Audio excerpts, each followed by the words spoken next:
Alright, this is Adam Blue, BlueGamer.net, another week in gaming. This week, beginning of April, was April Fool's. Normally, during this time, developers and publishers like to make jokes that are pretty cruel. I guess it's the point of April Fool's, but they'll, joke about making a game when we're all like, yeah, make that game. One in particular, to me, there's this old game from Blizzard, Blackthorn.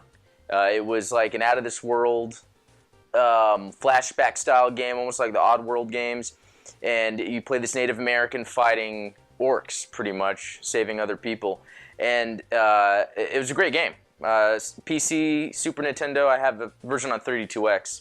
That's the best one, I think. Anyway, they had a joke a couple years ago of a new Blackthorn. It was awesome 16-bit art with a shotgun, sunglasses. I want to say he was like riding a shark in the screenshots, and I'm like, that's a game you should make, but no, it's just a joke. So, I mean, that's pretty stupid. But this year it was a little different. Developers and publishers didn't really do much to piss people off by joking about a game that really should be made. Capcom did a fake announcement for Super Duper Street Fighter 4, which that's pretty funny considering, ever since the 90s we get Street Fighter 2, Super Street Fighter 2, Super Street Fighter 2 Hyper Edition, it goes on and on. We didn't even get Street Fighter 3 forever. So Super Duper Street Fighter 4, that's a good one. I'll let them go with that one. So my favorite thing by far, though, is having to do with Ubisoft and FarCry 3. About a week or two ago, it was leaked what would be, I guess, the box art for FarCry 3, and even a rating, I guess, registered in Brazil in the rating system for Far Cry 3 Blood Dragon, okay?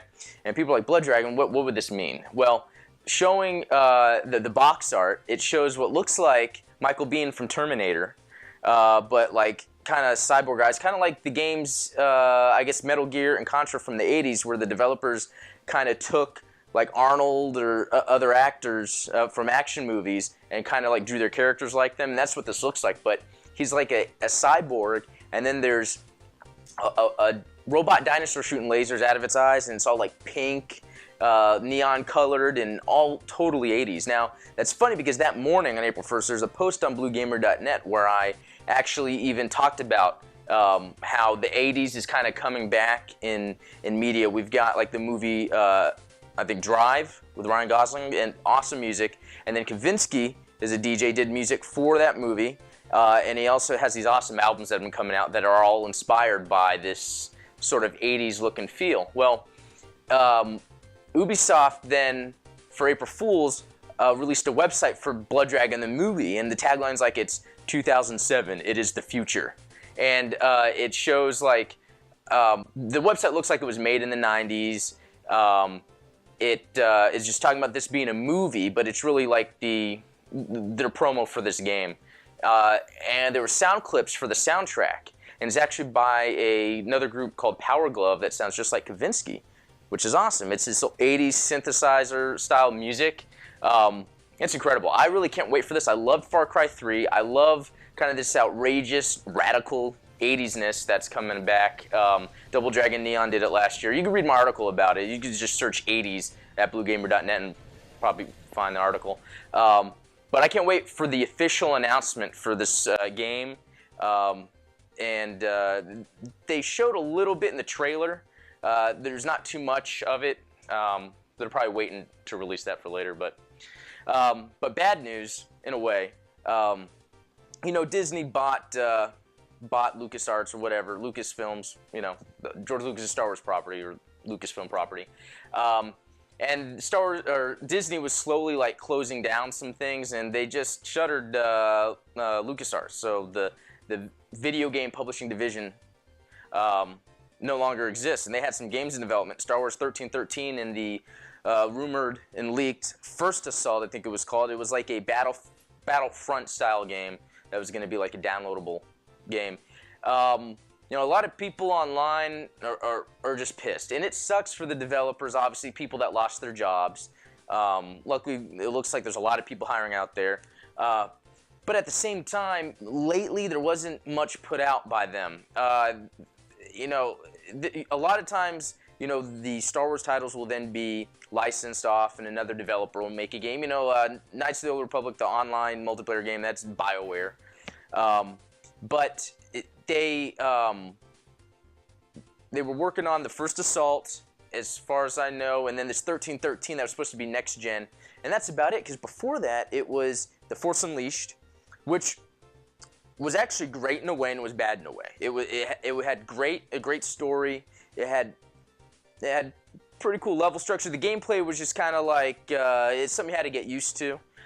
The second Force Unleashed came out, and they made the graphics incredible, but the gameplay was boring. And then you hear all these things that happened at the time where a guy left in the middle of production, they decided to do this, they decided to do that. I think they were even going to make a third one, and so there was a lot going on with the Star Wars property that needed to change. I think this is good, maybe for these properties in general. I mean, Indiana Jones games, I think the last one was, and I could be wrong, but Staff of Kings, I think it was called, on the Wii. And it was okay. I played it for a little bit, nothing engaging, but it was okay. And other than that, very little in regards to LucasArts properties. In the 90s, it was awesome. I mean, I loved X-Wing. I remember it being so hard for me, I don't even know what I was doing. I remember even my dad picked it up when I first played it, and I think it was when they first made it for Windows 95, and I was just like, this is just too hard, but I just kept with it, and it was pretty awesome. So that's that.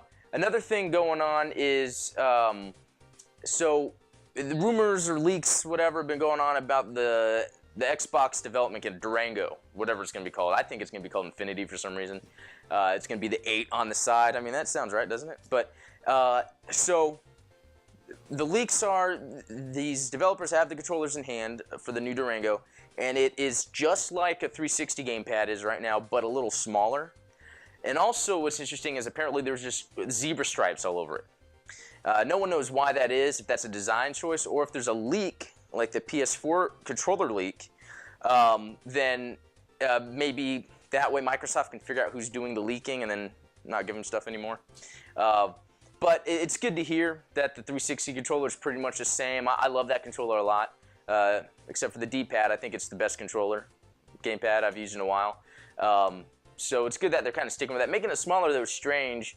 I do think it's kind of small anyway. The PlayStation controller is kind of small. I like the original Duke on the Xbox. I know a lot of people disagree, but I like that. So I just can't wait to hear from Microsoft. I just can't wait. I wish it was tomorrow. And speaking of next-gen rumors, it's also rumored that the PS4 will be out in October and be about $300. That sounds great. That'd be a great price point. Who knows? It's supposed to be more powerful than a current PC, so I don't see that, but yeah, you never know. And that's about it for this week in gaming. Thanks for watching again, and stay tuned for next week. Bam. All right. All right, hey, this is Adam Blue at BlueGamer.net. This is Week in Gaming, something new I've started doing and hopefully will continue to do. Arcade Expo. That started last Friday. Not too much going on with that, just kind of the normal. But WayForward and Capcom did announce a DuckTales game. It's remastered.